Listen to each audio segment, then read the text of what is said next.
Greetings, everyone. My name is Sharon Norton, and I'm the co-director for Europe and Africa. And today I have David and Sophie Lapp Jost with me again. We've talked with them before about ministry that they're involved with in Germany. So today we're going to talk a little bit about the situation on the Greek island of Lesbos. They recently went on a study tour with the German Mennonite Peace Committee group. And this was in September, so you may or may not know what happened there in Lesbos in September, but that's what we're going to talk about. So David and Sophie, could you just explain a little bit about what you were expecting to encounter when you went with this study group with the German Mennonite Peace Committee folks? Yeah, well, the German Mennonite Peace Committee, which is my employer, supervises a team on the island of Lesbos that does human rights work. And we send a group every year, pretty much exclusively people from different European countries, a lot of people representing different churches and church groups, to come to the island and see the situation there, learn about it, and learn about the history of the migrant crisis there over the last 6 years or so. And also we engage with them after the trip to help build advocacy, build support for migrants on and off Lesbos, and also advocacy in European government to help address the refugee crisis more broadly, both kind of root causes and welcoming people. So the tour is focused on learning while you're there, and then also following up over the course of the next year with the participants. Mm-hmm. Okay, very good. So maybe we should just give a little background information too, just that this island is a way station, so to speak, for migrants arriving from the Middle East, Africa, and fleeing situations of poverty, war, all kinds of really, really difficult things. And they're quite desperate and making very dangerous journeys. And many of them land eventually on that journey on the Greek island here in Lesbos. And so there's numerous refugee camps. Is that correct? They're on the island? There are just a few camps. Yeah, one main one, which up until a month or so ago was the Moria camp. It was called. Now there's a new Moria 2.0, they're calling it. Okay. But yeah, it's refugees from all over the world right now. It's very, very largely Afghans. In the past, it's at times been mostly Syrians, mostly certainly people fleeing wars or very destabilized countries. And most of them places where the U.S. has been very involved in that. Which makes it an irony that we don't hear about it much. Yeah, that's really true. So you got there early September, and Sophie, what happened then on September 8th? So we came a few days before the tour was officially supposed to start. And so then one of those days we woke up in the morning and heard that a fire had basically burned down the whole Moria camp, or most of it, during the night. It had actually been a really windy night. So it seems likely that was probably part of the problem. Our understanding is that the fire was probably started by some immigrants, migrants in the camp who were basically being forced to quarantine. It was a really difficult situation there because people had been literally trapped for 6 months. I mean, nobody was allowed in or out during sort of the earlier, months of COVID. And so people didn't really have a good idea of what it was like and what they were being forced to do, separating families and things like that. So it was probably started by some migrants who were pushing back against these regulations. And that fire then spread and burned down the majority of the original part of the camp, which was like metal buildings and some offices, which were all in sort of a barbed wire fenced area. But over the last number of years, that the actual size of the camp had grown significantly beyond that. into the olive tree groves that were all over the hillside there. So there were tents and sort of makeshift homes that were built, that people had built themselves all over this hillside, and many of those also got burned down. And so, sorry. I was just going to say, and my understanding is that living conditions in this camp and these places are subhuman, really. Yeah. Mm-hmm. Lack of running water and lack of hygiene, lack of access to food, cooking oil, wood, whatever. Is that what you saw or heard about as well? Yeah, we heard some about that. We saw as we drove by to get into the main city a number of days that next week after the fire. We saw people along the roadsides. We saw like tarps and trash that was being left along the road after people first left the camp to get away from the fire, and then later coming back to try to, find what they could, their belongings, find whatever things they needed that they could then, take wherever they were going next, which wasn't clear for several days. Yeah. So yeah, we saw a lot of people around the camp. And yeah, it was one of the things that we learned a little bit more about that was pretty horrific too, was to hear about was the jail, the prison inside the camp, which was inside that barbed wire fenced area.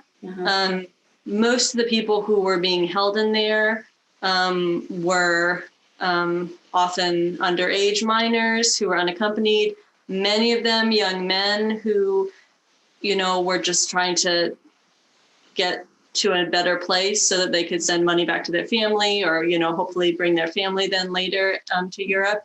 And many of them through very complicated and pretty unjust European regulations ended up getting put into this jail. And either they were going to be sent back to Turkey or just kept in there for who knows how long. We met some people who had been in there for more than 6 months. Oh, wow. And some who had even left, gone to the mainland, and then returned and were put in jail when they returned because there wasn't anything better for them in Athens. Yeah. That's shocking. I don't know. How did you deal with everything that you learned in your study tour, and then the unexpected experience of the fire and people, losing the little they did have? How did that impact you, and how did you deal with that?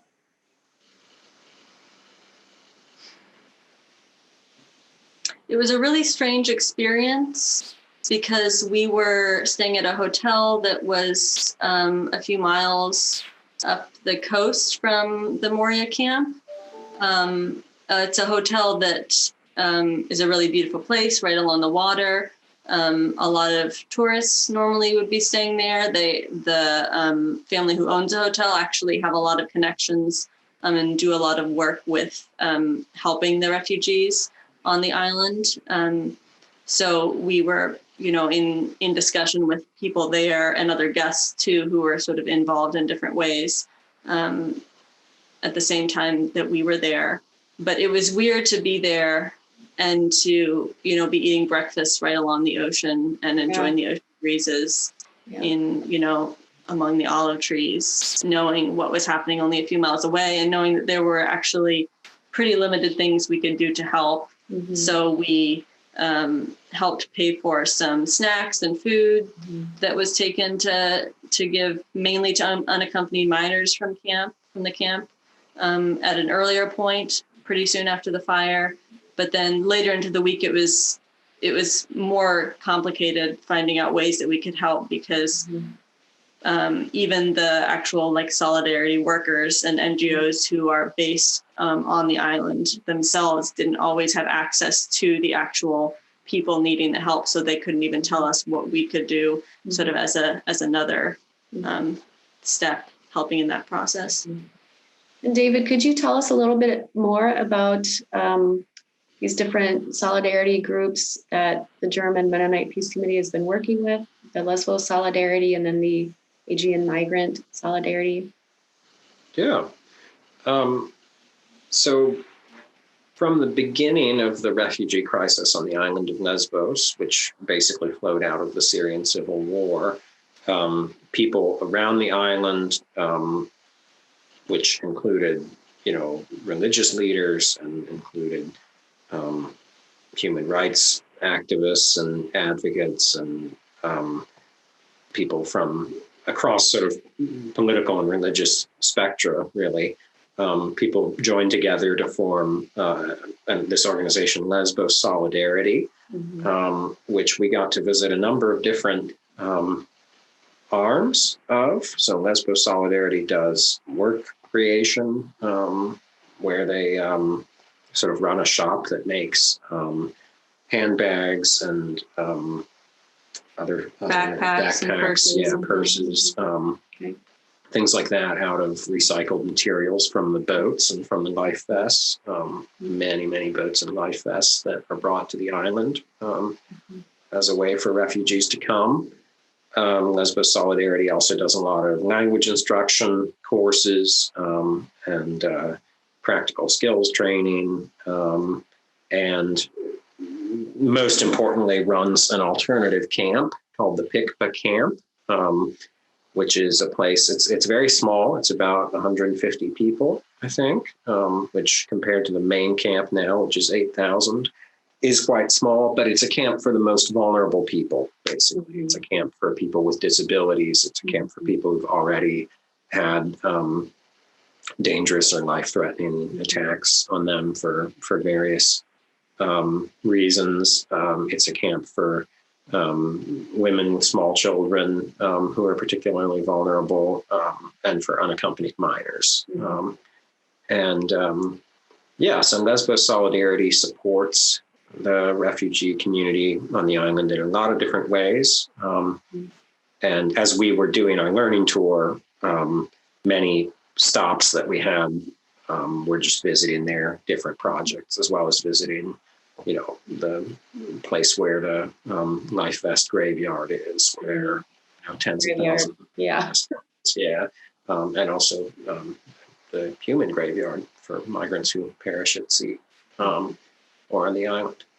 But so Lesbos Solidarity does a lot of kind of relief and you might say economic development work, something like that.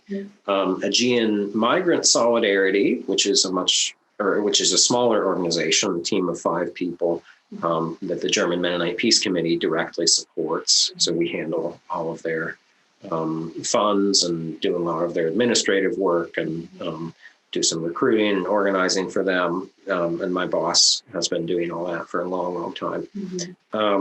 Aegean Migrant Solidarity focuses on human rights work. So Aegean Migrant Solidarity observes courtroom proceedings and documents, that the average trial in which people are being sentenced to decades in prison for migrant smuggling, which effectively means driving the boat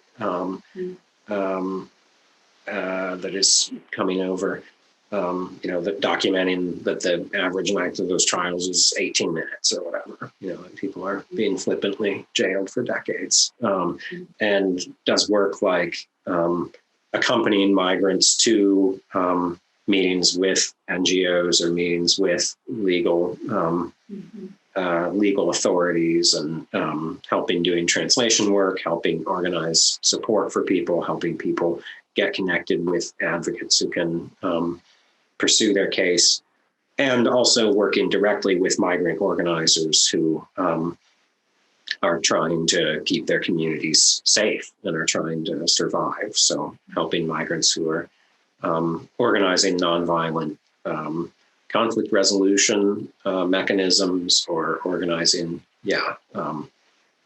nonviolent ways of doing security, basically.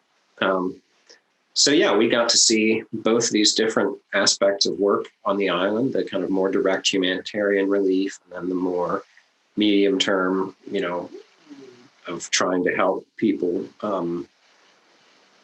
survive and live a meaningful life, even in this very cruel, difficult situation. And then also a bit more work at the level of trying to help help people establish their case and help people in Europe generally understand how terrible the situation is on Lesbos, and how,